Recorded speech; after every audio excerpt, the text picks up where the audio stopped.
ఓం నమో వెంకటేశాయ.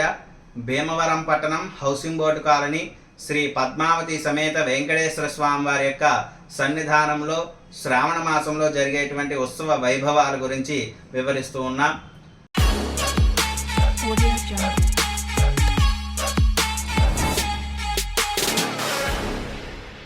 ఉదగ్రహస్తం ధృతశంఖచక్రం పీతాంబరం దర్శిత పాదపద్మం హస్తద్వయేన ఆశ్రిత పారిజాతం శ్రీభూ సమేతం భజ వెంకటేశం. ఓం నమో వెంకటేశాయ.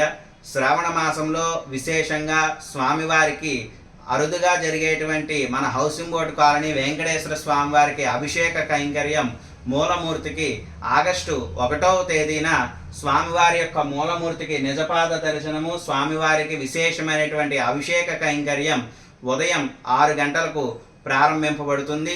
ఆగస్టు 1వ తేదీ అభిషేకం నిర్వహించుకుని ఆగస్టు 8వ తేదీ వరలక్ష్మి శుక్రవారం సందర్భంగా ఆలయ మండపంలో స్వామివారికి విశేషమైనటువంటి అర్చనలు అనంతరం పద్మావతీదేవి ఉత్సవమూర్తికి అభిషేక కైంకర్యం చేసుకుంటాము. అలాగే 8వ తేదీ అభిషేకం పూర్తి చేసుకుని 9వ తేదీ శ్రావణ పూర్ణిమ శ్రవణ నక్షత్రం స్వామివారికి విశేషమైనటువంటి జన్మదినం సందర్భంగా శ్రవణ నక్షత్రం జన్మ నక్షత్రం. ఆ రోజున ప్రతి నెల కూడా జరిగేటువంటి వారి మాస కళ్యాణోత్సవం శ్రావణ మాసంలో 9వ తేదీ శనివారం సాయం సంధ్యా సమయంలో 5:30 స్వామివారి యొక్క వెంకటేశ్వర స్వామివారి ఉభయ దేవేరులతో ఆలయ మండపంలోకి వేంచేసి స్వామివారి యొక్క కళ్యాణోత్సవం నిర్వహించడం జరుగుతుంది. 9వ తేదీ కళ్యాణోత్సవం పూర్తి చేసుకుని తర్వాత 15వ తేదీ శుక్రవారం 4వ శుక్రవారం మహిళలందరూ కూడా దీర్ఘ సుమంగలిగా ఉండాలి అని చెప్పి ప్రతి ఒక్కరూ తమ తమ గృహముల్లో ఏదో విధంగా వారికి తోచిన విధంగా చదువుకుని చేసుకున్నా సరే ఒక వైదిక మార్గంలో భక్తులు అందరికీ కూడా మహిళలందరికీ కూడా వేదోక్త మార్గముగా మంత్రపూర్వకంగా సామూహికంగా ఉచితంగా శ్రావణ వరలక్ష్మి వ్రత పూజా కార్యక్రమాల్ని శ్రీ వెంకటేశ్వర కళ్యాణ మండపంలో ఆలయ అధ్యక్షులు వెంకటరాజు గారు, కమిటీ సభ్యులు, దాతల సహాయ సహకారములతో ఉచితంగా నిర్వహించడం జరుగుతోంది. ఈ పూజా కార్యక్రమంలో పాల్గొనేటువంటి భక్తులు మహిళలు అందరూ కూడా తమ పూజా సామాగ్రి తీసుకుని ఉదయం 9 గంటలకల్లా ఆలయానికి విచ్చేసినట్లయితే తమ గోత్రము పేర్లు అన్నీ కూడా సంకల్పంలో చెప్పబడతాయి.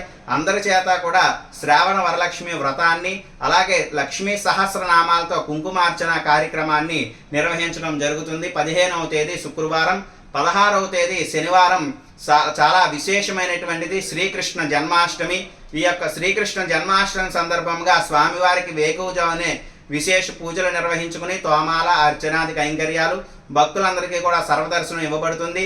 సాయం సంధ్యా సమయంలో సాయంత్రం 6 గంటలకు ఆలయ మండపంలో శ్రీకృష్ణ భగవానునికి భక్తులందరి చేత కూడా తులసీ దళములతో విశేషంగా అర్చన చేయించి కాయము, వెన్న అలాగే నవనీతము స్వామివారికి విశేషమైనటువంటి ఫలములు అన్నీ కూడా ఆరగింపు చేసి స్వామివారు ఉత్సవమూర్తులను పల్లకీలో వేయించింపు చేసి హారతి సమర్పణ చేసుకుని ఉట్టి మహోత్సవం కూడా నిర్వహించడం జరుగుతుంది.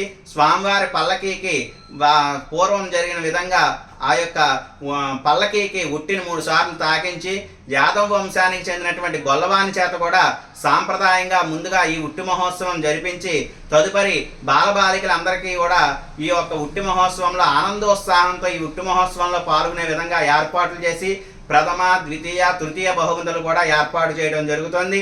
ఈ యొక్క 16వ తారీఖు విశేషమైనటువంటి శ్రీకృష్ణ జన్మాష్టమి వేడుకలు కూడా అన్నీ కూడా జరుగుతాయి. కాబట్టి శ్రావణ మాసంలో జరిగేటువంటి ఈ యొక్క విశేషమైనటువంటి పూజలలోనూ పారాయణాల్లోనూ సామూహికంగా జరిగేటువంటి పూజలలోనూ కళ్యాణోత్సవంలోనూ అందరూ కూడా పాల్గొని కలియుగ దైవం వెంకటేశ్వర స్వామి వారి యొక్క సంపూర్ణ అనుగ్రహాన్ని పొందుతారు అని, పూజల్లో పాల్గొనలేనప్పటికీ కనీసం హౌసింగ్ బోర్డు వెంకన్న ఆలయాన్ని ఈ నెలలో ఒక్కసారైనా వచ్చి శనివారం రోజున స్వామివారిని దర్శించుకుని సేవించుకుంటారని చెప్పి భక్తిపూర్వకంగా ఆహ్వానిస్తున్నాం. ఓం నమో వెంకటేశాయ.